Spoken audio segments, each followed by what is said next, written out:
Viewers very warm welcome دس شو. میں ہوں کامران شاہد. تحریک انصاف کے بہت سے لوگوں کا یہ ماننا ہے کہ اگر عمران خان نہ جیتتے، پرائم منسٹر نہ بنتے، تو ان کو بہت سی چیزوں کے بارے میں پرائم منسٹر کی نہ چلتا پتہ، جس میں پور گورننس بھی ہے، جس میں بے وفائی بھی ہے، نہ صرف عوام کے ساتھ بلکہ اور بہت سی ایشوز کے اوپر جن کو وہ یو ٹرن کہتے ہیں. ابھی آپ دیکھ لیجئے یہ جو معاہدہ ہوا ہے حکومت کا کالعدم تحریک کے ساتھ، دنیا کی کوئی سویلائز کنٹری یہ نہیں کہہ سکتی کہ گورنمنٹ جو ہے، جو شاہ محمود قریشی صاحب نے کل کہا کہ یہ معاہدہ خفیہ ہے، ہم اس کے بارے میں بتا نہیں سکتے. ہم تو خیر اس کی ڈیٹیل لے آئے ہیں سامنے، لیکن حکومت کی مورل اسٹرینتھ جو ہے وہ اتنی ہے کہ وہ جو معاہدہ کرے اس کے بارے میں بھی آپ کو بتا نہیں سکتی. یا تو اس کی وجوہات یہ ہوتی ہیں کہ آپ نے اس وعدے سے پھرنا ہوتا ہے، یا پھر آپ نے اتنا ڈیمیجنگ جو ہے وہ کام کر دیا ہوتا ہے کہ جو آپ کے پرانے نیریٹو کے اوپر کمپلیٹ یو ٹرن ہوتا ہے.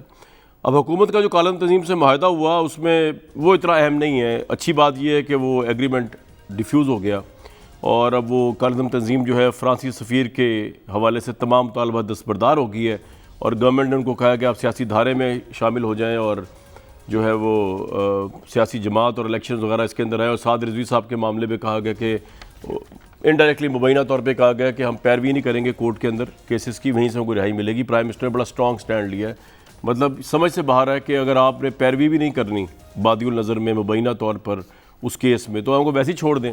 اپنا کون سا فیس گورنمنٹ بچانا چاہ رہی ہے جو کہ اتنا ڈیمیج نہیں ہو چکا ان تمام چیزوں سے؟ کیونکہ آج مفتی منیب صاحب کی میں پریس ٹاک سن رہا تھا کراچی میں سمجھتا ہوں کہ اس حکومت کو انہوں نے اتنا بھرپور آئینہ دکھایا ہے جو شاید ہم بھی نہیں دکھا پائے. انہوں نے کہا کہ ہم نے ایگریمنٹ حکومت کے ساتھ کیا ہی نہیں. ہم نے جو ہے کیوں نہیں کیا؟ کیونکہ یہ جو حکومت ہے یہ جھوٹ بولتی ہے. صبح کچھ کہتی ہے، شام کچھ کرتی ہے، رات کو ایگریمنٹ کرتی ہے، صبح کو مکر جاتی ہے. پھر انہوں نے قرآن شریف کی آیات اور احادیث پڑھ کے اس حکومت کو آئینہ دکھایا کہ ایفائے عہد، منافقت، وعدہ توڑنا کی سزا کیا ہوتی ہے. یہ تمام انہوں نے عمران خان صاحب کو سنایا، ان کی گورنمنٹ کو سنایا، اور اس بلبوتے پر انہوں نے کہا کہ حکومت سے معاہدہ نہیں ہوا، حکومت نے معاہدہ کروایا بھی نہیں ہے. تو ایک ایسی گورنمنٹ ہے جو ایک ایگریمنٹ بھی نہیں کروا سکتی. یہ ہے تحریک انصاف کی پوزیشن. تو پھر یہ ایگریمنٹ کس نے کروایا ہے؟ $100 ملین کویشچن ہے. لیکن میں آپ کو بتاتا ہوں کس نے کرایا، اور یہ ہے اس میں آرمی چیف جنرل باجوہ، جن کو پچھلے ایک مہینے پرائم منسٹر نے جو ہے وہ نوٹیفیکیشن کے اوپر جو ہے وہ ان کو جو ہے وہ دوڑیں لگوائی ہوئی تھیں. لیکن ہر مشکل وقت میں اگر کوئی ایک شخص کام آیا ہے اس پرائم منسٹر اور اس گورنمنٹ کے، وہ فوج ہے اور جنرل باجوہ ہے. اور میں کس بنیاد پہ کہہ رہا ہوں؟ مولانا بشیر فاروقی جو ہیں، جو کہ اس مذاکراتی ٹیم کے بڑے اہم رکن تھے، ان سے ایک جرنلسٹ نے کل سوال پوچھا اور انہوں نے کھل کے بتا دیا کہ بیسکلی یہ معاہدہ جو ہے یہ جنرل باجوہ صاحب کی برکتوں سے ہوا ہے. یہ میں نہیں کہہ رہا، یہ وہ کہہ رہے ہیں، آپ سن لیں. آرمی چیف کا کتنا بڑا کردار ہے؟ آپ ان سے ملاقات بھی ہوئی ہے میٹر جو ہے سارٹ آؤٹ کرنے کے حوالے سے؟ وہ 1000% اس کام میں تھے کہ ملک میں ہو جائے بس. اچھا، تو کیا کہتے ہیں چیف صاحب، کیا رائے رکھتے ہیں کہ کیا طاقت کا استعمال یا مذاکرات کی جو انہوں نے بات کی؟ طاقت کا استعمال بالکل نہیں. وہ صرف مذاکرات پر ہے، اور الحمدللہ ان کی برکتوں سے سارا کام ہو گیا. اور آپ سمجھتے ہیں کہ اس تمام جو سیٹلمنٹ ہوئی ہے اس میں آرمی چیف کا ایک بڑا کردار ہے؟ 1000% 1000%. اور یہ دیکھیں، یہ ماشاءاللہ معاہدہ طے ہو چکا ہے میرے ہاتھ میں، آپ بے فکر رہیں. 1000% بھائی، انہوں نے کہا 1000% آرمی چیف کا اس کے اندر رول ہے. تو سمجھ نہیں آیا یہ حکومت کر کیا رہی ہے. مہنگائی کی اشاریہ میرے سامنے، اکتوبر میں پاکستان کی اس سال کی مہنگی ترین شرح ہو چکی ہے مہنگائی کی، 9.2%. اور سونے پہ سہاگا جو نیب کا آرڈیننس ہے، اس سے زیادہ زیادتی اور انصاف کی پامالی نہیں ہو سکتی جو تحریک انصاف اپنے نام کے بالکل برمخالف جو ہے وہ کرتی ہے. اس کے تحت اپنے آپ کو NRO دیا ہے عمران خان صاحب نے. انہوں نے کہا ہے کہ جی 3rd ترمیمی آرڈیننس کے تحت جو ہے وہ یا اپوزیشن کے سارے کیس برقرار رہیں گے، لیکن 6 اکتوبر کے بعد جتنے کیس بنے ہیں منی لانڈرنگ وغیرہ کے، یا جتنے کیسز ہیں منسٹرز کو لے کر، منی لانڈرنگ منسٹرز کے غلطیوں کو، بیوروکریٹک غلطیوں کو، جو تحریک انصاف کی غلطی ہیں، ان کو پورا بلینکٹ چٹ دی گئی ہے. اور یہ ایک پرسن اسپیسیفک ہے. نیب کے چیئرمین کو کٹ پتلی بنا لی ہے حکومت نے، اپنے ہاتھ کی انگوٹھی بنا لی ہے، کیونکہ نیب کے چیئرمین کا احتساب جو ان کو معزولی کو انڈیپینڈنٹ رکھنے کے لیے ایک جج کے طریقے سے ان کو فارغ کیے جانے کا پروسیس تھا، جس میں سپریم جوڈیشل کونسل انوالو ہوتی تھی. لیکن اب پرائم منسٹر نے ان کو اپنی ہاتھ کا جنتر منتر بنا لیا ہے، اپنی ہاتھ کی انگوٹھی بنا لیا ہے، اس طرح کہ اب پریزیڈنٹ جو ہے اس کو یہ رائٹ دے دیا گیا ہے کہ وہ نیب کے چیئرمین کو کبھی بھی برخاست کر سکتا ہے. اور پریزیڈنٹ جو ہے آپ کو پتہ ہے علامتی ہے، پریزیڈنٹ کی اپنی تو ان کی بیچاروں کی کوئی حیثیت ہی نہیں ہے. پریزیڈنٹ وہی ہے جو پرائم منسٹر کہتا ہے, وہی کرتا ہے جو پرائم منسٹر کہتا ہے انہیں. تو اس کا مطلب ان ادر ورڈز اب نیب کے چیئرمین جو ہیں انڈیپینڈنٹ ہونے کے بجائے, نیب کا پورا ادارہ انڈیپینڈنٹ ہونے کے بجائے عمران خان صاحب کے ہیلم آف دا افیئرز میں ہوگا, ان کے ہاتھ میں ہوگا. کس طرح وہ حکومت کی وہ کر سکیں گے اکاؤنٹیبلٹی؟ اور ویسے بھی اس آرڈرز میں تو نکال ہی دیا گیا حکومت کو. اس سے زیادہ بادی النظر میں بائسڈ, ون سائیڈڈ, انصاف کے خلاف ترمیمی آرڈیننس میں نے اپنی زندگی میں نہیں دیکھا. صداقت علی عباسی صاحب, عظمیٰ بخاری صاحبہ, پلوشہ خان صاحبہ, یہ آج کے اس پروگرام میں موجود ہیں. صداقت علی بھائی صاحب, آپ مجھے تو سمجھ نہیں آئی آپ کر کیا رہے ہیں؟ مذاکرات آپ نہیں کر سکتے, فوج کرتی ہے آ کے. سچویشن آپ ڈیفیوز نہیں کر سکتے. مذاکراتی ٹیم کے لوگ وہ کہتے ہیں جی ہم ان سے منہ لگانا نہیں چاہتے, یہ جھوٹ بولتے ہیں. رات کو کچھ کرتے ہیں, صبح کچھ کرتے ہیں, یہ معاہدہ توڑتے ہیں. کڑی ترین سزا ہے آپ جیسے لوگوں کے لیے اگر آپ واقعی اس طرح کرتے ہیں. مفتی منیب الرحمان کہہ رہے ہیں کہ آپ وعدہ توڑتے ہیں. قرآن شریف میں بھی سزا ہے, عوام کے سامنے بھی سزا ہے, اور نیب کے آرڈرز میں تو بعد میں ہوگا. آپ ہیں کون؟ آپ کی کریڈیبلٹی کیا ہے اس گورنمنٹ کی؟ کیوں موجود ہے ادھر یہ؟ کامران صاحب بہت شکریہ. آپ نے جو بھی آپ کا سوچ تھی آپ نے ابتدائیہ میں کہہ دی, اس کا تو جواب میں نہیں دے سکتا, لیکن آپ کے سوال کا جواب دیتا ہوں کہ پتہ نہیں آپ کو کیوں لگتا ہے کہ کوئی اگر فوج کسی جگہ پہ کوئی کام کرتی ہے تو وہ پاکستان کی فوج نہیں ہے, وہ حکومت کے تابع فوج نہیں ہے, وہ ہماری منسٹری آف ڈیفنس کے تابع فوج نہیں ہے. یہ آپ کو لگتا ہے تو آپ کو لگتا رہے.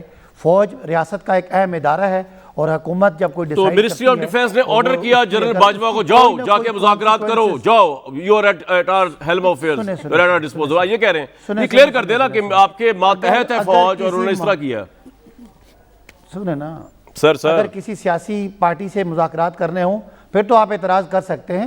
جب معاملہ سیکیورٹی کا ہو, معاملہ قومی آپ نے سیاسی پارٹی کے مذاکرات, خواہ وہ کشمیر ہو, جی بی کا الیکشن ہو, آپ نے آرمی چیف سے کروایا. لیکن میں آپ کی بات سمجھنے کی کوشش کر رہا ہوں. آپ مجھے پچھلی بات کا جواب دینے دیں, ابھی آگے جا نہیں رہے. آپ پہلے یہ بتائیں, آپ نے کہا جی فوج حکومت کے ماتحت ہے بلکہ منسٹری آف ڈیفنس کے ماتحت ہے, تو آپ نے آرڈر کیا تھا جنرل باجوہ کو, جاؤ جا کے مذاکرات کرو, ہمارے پاس ٹائم نہیں ہے. اب اس کا مجھے جواب پلیز دینے دیں. جی آپ سے پوچھ رہا ہوں. قومی سلامتی کی میٹنگ ہوئی, اس میں یہ ڈیسائیڈ کیا گیا کہ کیا کیا آپشنز اس کے لیے استعمال ہو سکتے ہیں, اور خدا نہ خواستہ کسی طرح بھی اگر بدامنی ہوتی ہے اور لوگوں کی جان و مال کا تحفظ کرنا ہوتا ہے اور وہ ماڈل ٹاؤن لاہور کا واقعہ نہ ہو جائے. وہ فوج نے روڈز پہ سیکیورٹی سنبھالنی ہوتی ہے. مذاکرات از اے پولیٹیکل ڈیلنگ, اس کا فوج سے کیا تعلق ہے انلیس کہ آپ اپنی نااہلیت کی بنیاد پر فوج کے ترلے منتے کریں کہ جناب ہماری تو. میری بات تو سن لیں سر, اس کا جواب ایک منٹ آپ ہی نہیں دینا, میں کہیں نہیں جا رہا. آپ نے مفتی منیب جو کہ مذاکرات سارے سوال اکٹھے کریں تاکہ میں جواب دوں نا. نہیں, میں اسی سوال کو دوبارہ کر رہا ہوں, آپ اس کے جواب کی طرف. جی سوال ایک ہی ہے. آپ کی جو مذاکرات کے اہم ترین رکن تھے مفتی منیب الرحمان, وہ کہہ رہے ہیں کہ ہم ان کے ساتھ بات ہی نہیں کرنا چاہتے حکومت کے ساتھ. یہ جھوٹے ہیں, یہ بے وفا وعدہ وفا کرنے والے لوگ ہی نہیں ہیں. قرآن کی آیتیں پڑھ کے سنائیں دردناک عذاب کی انہوں نے آج کراچی ایئرپورٹ میں. آپ نے ٹاک نہیں سنی ان کی, اس لیے جنرل باجوہ کو آنا پڑا ہے, وہ آپ کے ہاتھ میں ہے کچھ نہیں. مفتی صاحب نے دیکھیں, یہ جتنی باتیں ہوتی ہیں سائیڈوں سے تانے ہوتے ہیں, کم از کم اس حکومت نے دوسرا ماڈل ٹاؤن ہونے سے بچا لیا, دوسرا لال مسجد کا واقعہ ہونے سے بچا لیا. جتنی جانیں بھی ضائع ہوئی ان کا ایک ایک جان کا دکھ ہے, لیکن مزید جانیں ضائع کیے بغیر اگر وہ مظاہرین وہاں سے اٹھا دیے. میں تو سر یہ کہہ رہا ہوں کہ یہ آپ کی صلاحیت ہونی چاہیے تھی. مفتی منیب نے کیا, میڈیا نے کیا, جس نے بھی کیا سب کا شکریہ. خوش ہونا چاہیے کہ آج ہم نے کوئی ماڈل ٹاؤن نہیں کیا. سر آپ ووٹ لے کے گورنمنٹ میں بیٹھے ہوئے, یہ تھوڑی بات ہے جناب وہ مفتی صاحب نے کر دیا, ہم حکومت میں ہیں, اس کا شکریہ. آرمی چیف نے کر دیا, وہ تو ہمارے ماتحت ہے, ہم نے حکم جاری کیا, ان کا شکریہ. یہ ایسے نہیں ہوتا. تو اس کا مطلب آپ کمانڈ نہیں کر رہے, آپ لیڈ نہیں کر رہے. یہی تو میں کہہ رہا ہوں, آپ کی کریڈیبلٹی کیا ہے؟ آپ کچھ کر ہی نہیں سکتے, آپ مذاکرات بھی نہیں کر سکتے. میں اچھا مجھے جواب پلیز دیں. سر آپ سے ہی بات ہو رہی ہے, میں کہیں نہیں جا رہا, آپ کے پاس ہی ٹائم ہے. اچھا سن لینا, اگر دو پارٹیوں کے کسی بات پہ اختلاف رائے ہے اور تیسرا کو نیوٹرل فورس جا کے دونوں کو ایک ٹیبل پہ بٹھاتی ہے, تو آپ کہتے ہیں آپ نے خود مذاکرات. وہ نیوٹرل فورس کیسے ہو سکتی ہے؟ ابھی تو آپ کہہ رہے ہیں فوج آپ کے ماتحت ہے, حکومت کا ادارہ ہے. میری بات سنیں نا سر, آپ کہیں کہ گلفز پہ 5 سوال اٹھ رہے ہیں. ایک منٹ صداقت بھائی, نیوٹرل فورس کس طرح ہو سکتی ہے؟ ابھی تو آپ کہہ رہے ہیں فوج جو ہے وہ حکومت کا آپ کا ماتحت ادارہ ہے, وہ ڈیفنس منسٹری کے انڈر آتی ہے, وہ نیوٹرل کیسے ہو سکتی ہے؟ مفتی منیب کا میں جواب دیتا ہوں, آپ فوج پہ آ جاتے ہیں. میں فوج کا جواب دیتا ہوں, میں مفتی at the end of the day مفتی منیب بھی وہی بات کر رہے ہیں جو اس حکومت کی ریئلٹی ہے کہ یو لاسٹ یور کریڈیبلٹی. وہ کامران حکومت کا نمائندہ نہیں ہو سکتا تھا, وہ کوئی نیوٹرل آدمی ہو سکتا تھا. میں اس کا جواب دے رہا ہوں, جبکہ فوج کو اس علاقے کا خدا نہ خواستہ اگر بدامنی ہوتی تو ذمہ داری مل سکتی تھی. پنجاب فوج کو ایوی مل سکتی تھی ذمہ داری, آپ کی ذمہ داری تھی, ان کو جس طرح ماڈل ٹاؤن کی ذمہ داری وزیر اعلیٰ پنجاب کی تھی اس وقت کے رانا ثناء اللہ, پولیس کی کیا ذمہ داری تھی؟ اچھا ٹھیک ہے سر آپ کا پوائنٹ آ گیا, ثاقب بھائی آپ کا پوائنٹ آ گیا. آپ نے معاملات کو, اس کے معاہدات کو پبلک کرنا جب مناسب ہوگا تو کریں گے, مناسب ہوگا تو کریں گے. اگر آپ کی سیولائز ملک میں ہوتے نا, انٹرنیشنل کانسیکوینسز ہیں, سیولائز ملک, انٹرنیشنل کانسیکوینسز ہیں اس کے. ٹھیک ہے سر, یہ پوائنٹ آپ کا آ گیا. بہت سارے معاملات کے انٹرنیشنل کانسیکوینسز ہیں, بہت جگہوں پہ آپ کے ملک کے امور ہیں جن کو دیکھنا ہے, اور یہ میرا خیال ہے کہ کوئی یہ خوش ہونا چاہیے کہ کوئی خدا نہ خواستہ بڑا خون خرابہ نہیں ہوا. آج آپ نے مجھے بریکنگ نیوز دی ہے کہ فوج آپ کا ماتحت ادارہ ہے, بلکہ آپ کا بھی نہیں, منسٹری آف ڈیفنس کا ہے, جبکہ عمران خان صاحب 10 سال میں پہلے پرائم منسٹر ہیں. بالکل آئین اور قانون کے مطابق ایسے ہی ہے. اور چھوڑے سر آئین اور قانون کو, آپ کی اور میری بات ہو رہی ہے, آپ کے ساتھ بات کرتے ہوئے نہ آئین ہے, آپ کی مرضی ہے, آپ اپنی مرضی میری بات تو سن لینا سر. یہ تھوڑی کوئی نواز شریف ہے کہ جو فوج کچھ اور کرے گی, نواز شریف کچھ اور کرے گا, یار آپ 3 حرف بھیجیں, باقی سب پہ میری بات تو سن لیں. ڈان لیکس کر دے گا. میرے بھائی میری بات تو سن لیں. آپ نے آج بہت زبردست بات کی ہے. یہ ایک پیج کی برکات ہیں کامران, یہ ایک پیج کی برکات ہیں. اور سن تو لے صداقت بھائی, کیوں اتنے پریشان ہوئے ایک پیج کو لے کے؟ جو حکومت 24 گھنٹے دم چھلا بنی ہو ایک پیج کا, اس کی کیا کریڈیبلٹی ہوگی اپنے ڈیفنس کے لیے, اپنی پارٹی کو خوش کرنے کے لیے؟ ہمیں پیار ہے, محبت ہے, ہمارے لیے جان دیتے ہیں, ہمارے لیے بارڈر تحفظ کرتے ہیں, ہمارے لیے ہر مشکل میں کلیمٹی ہمیں وہ باتیں نہ بتائیں جو وہ آلریڈی کرتے ہیں. آگے سن تو لیں کیوں نہ تم چلا بنے صداقت بھائی, سن تو لیں. آپ نے آپ کو کیا مسئلہ, کوئی انڈیا کی فوج ہے, ہماری فوج ہے نا, ہمارا تحفظ کرنا, گولی چلانا, گولی کھانا ان کا کام ہے, ان سے پیار ہے. گولی کھانا ان کا کام ہے, گولی مارنا بھی ان کا کام ہے. یہ فوج نے کوئی ہاتھوں چوڑیاں نہیں پہنی ہوئی, فوج کا کام گولیاں مارنا بھی ہے, اور وہ پوزیشن دیکھ کے اندازہ لگاتے ہیں کس کو گولی مارنی اور کس کو نہیں مارنی. ایک منٹ, اب میری بات سن لیں. اتنے آپ لوگ ڈینجرس لوگ ہیں کہ آپ ایک پولیٹیکل ڈیبیٹ کے اندر آپ فوج کو لے آتے ہیں. قومی سلامتی آپ جیسے لوگوں کی وجہ سے اسٹیبلشمنٹ کے اوپر سوال اٹھتے ہیں, آپ جیسے لوگوں کی وجہ سے جب آپ اپنا کام نہیں کرتے. جی عظمیٰ بخاری صاحبہ, بات یہ ہے, یہ آپ کا اپنا پوائنٹ ہے, میں بالکل میرا ہی پوائنٹ ہے, آپ کا تو پوائنٹ ہی کوئی نہیں ہے. پوائنٹ تو ہے ہی میرا, لیکن میں شکر گزار ہوں آج آپ نے ایک بریکنگ نیوز دی کہ فوج آپ کے ماتحت ہے, بلکہ ڈیفنس منسٹری کے ماتحت ہے. آپ یہ ماننے کو تیار نہیں کہ آپ نااہل ہیں, نا اعتبارے ہیں, آپ پہ کوئی اعتبار نہیں کرتا, اس لیے آپ نے ترلے منتے کر کے جنرل باجوہ صاحب کو لے کے آئے, یہ آپ ماننے کو تیار نہیں. چلے بہرحال, عظمیٰ بخاری صاحبہ ایک بات جو اچھی لگی نا مجھے صداقت صاحب کی, وہ کہہ رہے ہیں دیکھیں جی ہم نے ساریہ ماڈل ٹاؤن جیسا واقعہ نہیں ہونے دیا, ہم فوج کو لے آئے بیچ میں, ترلے منتے کا لفظ یوز کیا, انہوں نے حکم جاری کیا بقول ان کے کہ ڈیفنس منسٹری کے انڈر ہے فوج, تو انہوں نے معاملہ حل کر دیا, اس کو اپریشیٹ کریں. شکریہ کامران, کیا پدی کا شوربہ. مطلب یہ جو نظام پاکستان ہے, یہ جو چلا رہے ہیں وہ جنرل باجوہ ہیں, اور یہ بیچارے مطلب نہ 3 میں نہ 13 میں. آپ کو یاد ہونا چاہیے کہ فواد چودھری صاحب جو کیبنٹ کی میٹنگ کے بعد آ کے ہمیں لطیفے سنا رہے تھے کہ وہ بھارت کے ایجنٹ بھی ہیں, ان کی فنڈنگ بھی ہے, وہ قلعدم بھی ہے, سب ختم ہو گئے, چھوڑیں گے نہیں, اور اپنی رٹ ہر صورت میں کامیاب کرائیں گے, یہ وہ آنکھوں سے شعلے اور وہ نکال رہے تھے. اس کے بعد اگلے دن قومی سلامتی کمیٹی کی میٹنگ ہوئی. میں بتاتی ہوں نا آپ کو کیا ہوا. قومی سلامتی کمیٹی کی میٹنگ ہوئی, اس میں بڑے آئے, بڑوں نے آ کے ایک کدھر لگائی ایک ادھر لگائی. انہوں نے کہا کون ہو تم بھائی؟ ٹھیک ہے, تباہی کر لی, معاشی حالات کی تباہی کر لی, پاکستان کی خارجہ پالیسی کی تباہی کر لی, ہر چیز کی تباہی کر لی, اب ملک میں اور خون ریزی کرانی ہے. ان کے لیے بھی ماڈل ٹاؤن اور ہونا ہے. پچھلی دفعہ جب وہ آئے تھے ٹی ایل پی والے تو 6 پولیس والے مارے گئے تھے, اس دفعہ 8 پولیس والے مارے گئے ہیں. یہ ذرا جوڑیے تو یہ ماڈل ٹاؤن سے کہیں بڑی بات ہے. ابھی جتنے بھی آپ نے مذاکرات کی اور وہ معاہدے کی چیزیں بتائی ہیں, ان میں کہیں آپ نے پولیس والوں کو کوئی نام سنا ہے؟ اب ہمیں یہ تو بتا دیں شہید کون ہے.